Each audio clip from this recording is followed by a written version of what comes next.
किसी भी construction site को देख लीजिए। भारी सामान उठाना तो वहां रोज का काम है ना? पर एक छोटी सी गलती, बस एक छोटी सी चूक बहुत बड़ी दुर्घटना का कारण बन सकती है। और यहीं पर लिफ्टिंग स्लिंग की सही जानकारी एक तरह से सुरक्षा की गारंटी बन जाती है। तो चलिए आज इसी पर बात करते हैं और समझते हैं कि स्लिंग सेफ्टी आखिर इतनी जरूरी क्यों है और इसे पक्का कैसे किया जाए। जब एक स्लिंग पर उसकी क्षमता से ज्यादा वजन डाल दिया जाए तो सोचिए क्या हो सकता है। नतीजा विनाशकारी होता है। जैसा कि इस ग्राफिक में दिख रहा है, ओवरलोडिंग से स्लिंग अचानक बस टूट जाती है और पूरा का पूरा वजन नीचे। ये सिर्फ एक मशीन का फेल होना नहीं है, ये एक जानलेवा खतरा है। लेकिन अच्छी बात यह है कि ऐसी दुर्घटनाओं को रोका जा सकता है। बिल्कुल रोका जा सकता है। सही जानकारी और थोड़ी सी सावधानी, बस यही बचाव का सबसे बड़ा जरिया है। चलिए उन जरूरी जांचों और नियमों को समझते हैं जो हर एक लिफ्ट को सुरक्षित बनाते हैं। तो सबसे पहले ये समझना जरूरी है कि दांव पर लगा क्या है। जब हम सुरक्षा की बात करते हैं तो इसका मतलब सिर्फ नियम रटना नहीं होता। इसका मतलब है उन स्किल्स को सीखना जो किसी बड़ी तबाही को होने से रोक सकती हैं। स्लिंग फेल होने का एक मुख्य कारण है डैमेज। मतलब एक स्लिंग जो कटी हुई है, घिस चुकी है या किसी केमिकल से जल गई है, वो अपनी ताकत खो चुकी है। पहली नज़र में शायद ये सब मामूली लगे, लेकिन जैसे ही उस पर वजन आता है, यही छोटी सी क्षति टूटने का कारण बन सकती है। इसीलिए हर बार इस्तेमाल से पहले आंखों से जांच करना ही सबसे पहला और सबसे जरूरी काम है। और ये बात तो हमेशा याद रखनी ही चाहिए, डैमेज उपकरण जानलेवा हो सकते हैं। अगर जरा सा भी शक हो तो काम रोकें और तुरंत रिपोर्ट करें। यकीन मानिए, ये हमेशा सही फैसला होता है। अच्छा, अब आते हैं सबसे जरूरी बात पर, एक स्लिंग की क्षमता को समझना। और ये सिर्फ रंग पहचानने से कहीं ज्यादा है। चलिए देखते हैं कि एक स्लिंग की असली ताकत का पता कैसे लगाया जाता है। ठीक है, तो कलर कोड एक बहुत अच्छा शुरुआती गाइड है। ये एक यूनिवर्सल सिस्टम है जिससे क्षमता का तुरंत अंदाजा लग जाता है। जैसे बैंगनी रंग का मतलब 1 टन और नारंगी का मतलब 10 टन से भी ज्यादा। ये एक क्विक रेफरेंस है, लेकिन असली कहानी तो अभी बाकी है। असल में जो बात दिलचस्प है वो ये है कि पेशेवर लोग सिर्फ रंग पर नहीं रुकते। स्लिंग की बुनाई में इन काली धारियों को देखिए। हर एक धारी 1 टन क्षमता को दिखाती है। और सबसे जरूरी, हमेशा मैन्युफैक्चरर का टैग चेक करें। वही क्षमता का सबसे सटीक और भरोसेमंद सोर्स है। अब एक ऐसे पहलू की बात करते हैं जिसे अक्सर लोग नज़रअंदाज कर देते हैं, लेकिन जो बहुत ही ज़्यादा ज़रूरी है। वो है स्लिंग को इस्तेमाल करने का तरीका, यानी हिच का प्रकार और स्लिंग का एंगल।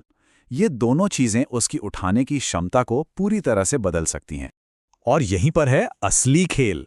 देखिए, सीधी लिफ्ट में 1 टन की स्लिंग 1 टन ही उठाती है, सिंपल है ना? लेकिन जैसे ही उसे बास्केट हिच में इस्तेमाल किया जाता है, वही स्लिंग अचानक 2 टन तक उठा सकती है। मतलब सिर्फ तरीका बदलने से ताकत सीधा डबल। ये स्लाइड इसी बात को और भी साफ कर देती है। एक तरफ है सीधी लिफ्ट और दूसरी तरफ बास्केट हिच, जो क्षमता को दुगना कर रही है। इससे साफ पता चलता है कि सही तकनीक कितनी ज्यादा मायने रखती है। तो हिच का तरीका तो एक बात हुई, पर एक और बहुत बड़ा सवाल है। तब क्या होता है जब स्लिंग के दोनों सिरों के बीच का एंगल यानी कोण बदलता है? अब देखिए, यहीं पर सबसे ज्यादा ध्यान देने वाली बात है। जैसे ही स्लिंग के पैरों के बीच का एंगल 90 डिग्री से कम होना शुरू होता है ना, उसकी असली ताकत घटने लगती है। 60 डिग्री पर वो अपनी पूरी ताकत का सिर्फ 86% ही उठा पाएगी। और अगर एंगल 30 डिग्री तक पहुंच गया तो समझिए क्षमता सीधी सीधी आधी हो गई। ये एक ऐसा छिपा हुआ खतरा है जो ओवरलोडिंग का कारण बन सकता है, तब भी जब वजन स्लिंग के टैग पर लिखी लिमिट के अंदर ही क्यों ना हो। जरा सोचिए। तो इस सारी जानकारी को हम असल में इस्तेमाल कैसे करें? चलिए अब एक आसान स्टेप बाय स्टेप चेकलिस्ट देखते हैं जो इन सभी बातों को एक साथ जोड़ती है। हर लिफ्ट से पहले ये 4 कदम उठाने ही उठाने हैं। पहला, स्लिंग को अच्छे से जांचें। दूसरा, जो एंगल और हिच इस्तेमाल हो रहा है उसके हिसाब से उसकी असली क्षमता की पुष्टि करें। तीसरा, तेज किनारों से स्लिंग को बचाएं। और चौथा, भार को धीरे धीरे और आराम से उठाएं, कोई झटका नहीं। ये एक आसान सा रूटीन है जो सुरक्षा को पक्का करता है।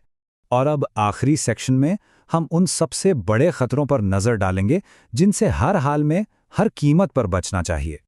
ये एक सीधी सी बात है, लेकिन बहुत जरूरी है। तेज किनारे जब भार के नीचे आते हैं तो एक स्लिंग को चाकू की तरह काट सकते हैं। और इसका समाधान भी उतना ही आसान है। एज प्रोटेक्शन का इस्तेमाल करें। ये एक छोटा सा कदम एक बहुत बड़ी दुर्घटना को रोक सकता है।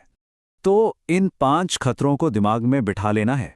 ओवरलोडिंग, गलत एंगल का इस्तेमाल जो चुपके से क्षमता घटा देता है, तेज किनारों से बचाव न करना, स्लिंग को मुड़ने या उसमें गांठ लगने देना और उसे खतरनाक केमिकल्स के पास आने देना, ये विफलता के सबसे आम रास्ते हैं। आखिर में ये सब 3 सरल कामों पर आकर रुकता है। अपने उपकरणों का निरीक्षण करें, हर लिफ्ट के लिए एंगल और हिच के आधार पर असली क्षमता की गणना करें और अपनी स्लिंग को तेज किनारों और दूसरे खतरों से हमेशा सुरक्षित रखें। तो इस सारी जानकारी के बाद सवाल ये उठता है, अगली लिफ्ट उठाने से पहले सबसे जरूरी जांच क्या होगी? इस सवाल का जवाब हर उस व्यक्ति के पास होना चाहिए जो लिफ्टिंग के काम से जुड़ा है, क्योंकि आखिरकार सुरक्षा हम सबकी जिम्मेदारी है।